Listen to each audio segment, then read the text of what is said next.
Olá! Hoje nós iremos falar sobre dois aditivos alimentares, os umectantes e antiumectantes. Mas antes de começar, vamos relembrar o que são aditivos alimentares. Segundo a Portaria 540 de 97, item 1.2, aditivo alimentar é todo e qualquer ingrediente adicionado intencionalmente aos alimentos sem o propósito de nutrir, mas com o objetivo de modificar as características físicas, químicas, biológicas ou sensoriais durante qualquer etapa da fabricação daquele alimento. Agora vamos começar falando sobre os umectantes. Afinal, o que são os umectantes? Umectantes são substâncias capazes de evitar a perda da umidade dos alimentos. Eles são formados por compostos que possuem moléculas hidrofílicas, isto é, que têm afinidade com a água e são identificados pelo código U maiúsculo. A principal missão dos umectantes é fazer com que alimentos não percam a umidade e evitar o ressecamento e possivelmente a solidificação daquele alimento. Então, também, uma das funções é ele pode capturar a umidade do ar de um ambiente úmido em que aquele alimento é armazenado. Vantagem: os umectantes, além de proteger os alimentos, eles também vão facilitar a dissolução de substâncias secas. E a desvantagem é que alguns deles podem trazer danos à saúde, como é o caso do sulfonato de sódio, que além de causar distúrbios gastrointestinais, ele também vai afetar a circulação pulmonar. Para ilustrar, trouxemos alguns alimentos que contêm umectantes, como panetones, bolachas, biscoitos, chocolates, carnes em conserva e queijos processados, entre outros. Aqui trouxemos alguns dos umectantes mais utilizados na indústria alimentícia. Aqui é o código. E aí temos o diacetilsulfonato de sódio, o glicerol, lactato de sódio, propilenoglicol, sorbitana, que também é conhecida como sorbitol. Vamos começar falando sobre o glicerol, que também é conhecido como glicerina e é um dos umectantes mais utilizados na indústria de alimentos. Aqui temos a fórmula química dele. E o glicerol, ele é uma substância incolor, viscosa e higroscópica, isto é, que absorve umidade, é oleosa, de sabor doce, solúvel em água e álcool. Os principais alimentos que ele é encontrado são principalmente em produtos de cacau e chocolate, confeitaria, goma de mascar, produtos de pastelaria, coberturas, sopas desidratadas, coco ralado, frutas dessecadas e gelados comestíveis. Ele não possui potencial alérgico, a sua função unicamente umectante, e esse aqui é o código encontrado no rótulo, INS 422. Lactato de sódio. O lactato de sódio ele deve ser evitado por pessoas com intolerância à lactose e bebês. No caso dos bebês, ele pode causar perturbações no metabolismo devido à imaturidade do sistema digestivo. E os principais alimentos em que se encontram o lactato são em biscoitos e similares, gorduras, massas frescas, misturas para produtos de panificação e confeitaria, molhos para saladas e, ironicamente, em alimentos para bebês. Ele não é um potencial alérgico e, além de umectante, ele também é estabilizante. E o código dele é INS 325. E aqui temos ele em pó e em forma de solução. Propilenoglicol. Consiste em um líquido incolor, inodoro, insípido e viscoso semelhante a um xarope, como vocês podem ver aqui na figura ao lado.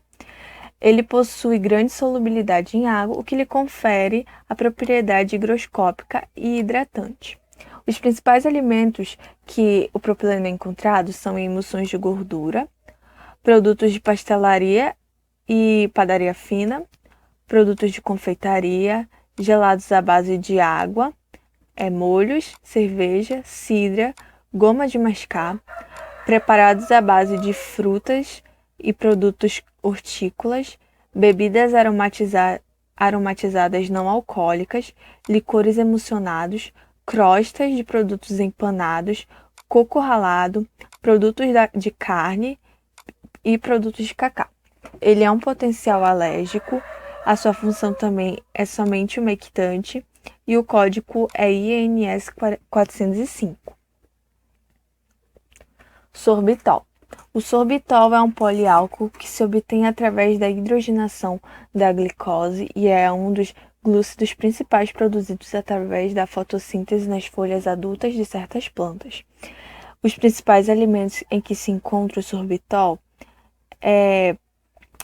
são principalmente em sobremesas, cereais matinais, produtos de confeitaria, gomas de mascar, gelados, compotas, doces e geleias, frutos em conserva, produtos de pastelaria fina, com valor energético reduzido ou sem açúcares adicionados, molhos, mostarda, licores, produtos de pescas, crustáceos, moluscos e cefalópodes não transformados. Ele não tem um potencial alérgico, além de umectante, ele tem a função edulcorante e o código desse aditivo é INS 420. E por fim temos o diactil sulfosinato de sódio. E os principais alimentos em que esse umectante vai ser adicionado é em preparos em pó à base de cacau, para dispensão em leite ou água, preparados líquidos para refrescos, que são os refrescos em pó e refrigerantes, molhos emulsificados e queijos processados.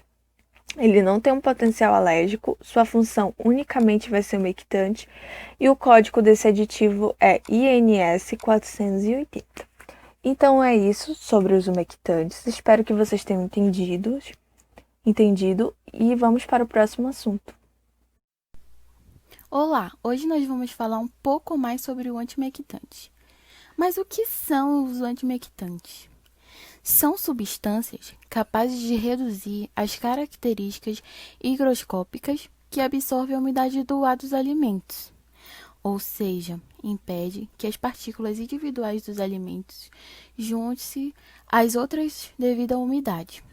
Os agentes não antimectantes mais conhecidos é a sílica.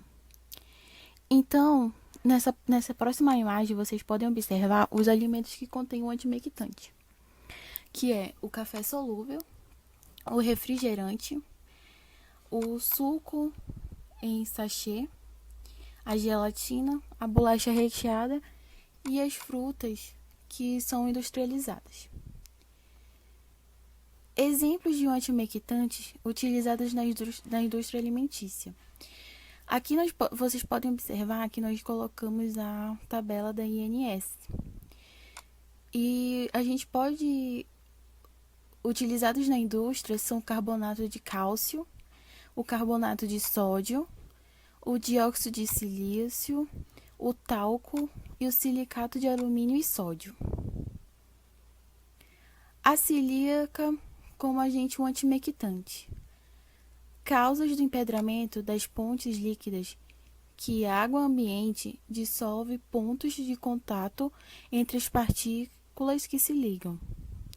A força de Van der Waals ou eletrostática ocorre na ausência de materiais ligantes, formando aglomerados espontaneamente como agitação. A sinterização por pontes sólidas ocorre nos pontos de contato de partículas sólidas expostas a temperaturas elevadas. A capilaridade ocorre devido à completa saturação de poros da partícula, mas a superfície externa não é recoberta com líquido. Os agentes antimectantes são materiais de alta porosidade, capazes de condensar água graças à força da capilaridade. Características do sal que levam ao empedramento: a alta solubilidade em água, a higroscopicidade, o tamanho da partícula. A cristalização do sal é devido ao equilíbrio, à absorção, desorção e após vários ciclos, né? Então, vocês podem observar aqui na imagem que a gente deu o exemplo de empedramento do sal, né? Quando ele se dá. Aplicações do produto final. O sal e temperos, derivados do leite, produtos desidratados, aromas e óleos essenciais. Função do tisosil, anti-casting, Carrier, transformações de um líquido em pó e agente de secagem. A silica é o aditivo que mais absorve a umidade em condições críticas de umidade relativa. A melhor condições para reduzir o empedramento é a adição de 1,0% de tisoil e 38%. Nesse caso, o empedramento do material é reduzido 20% a 30% em relação ao material em silica.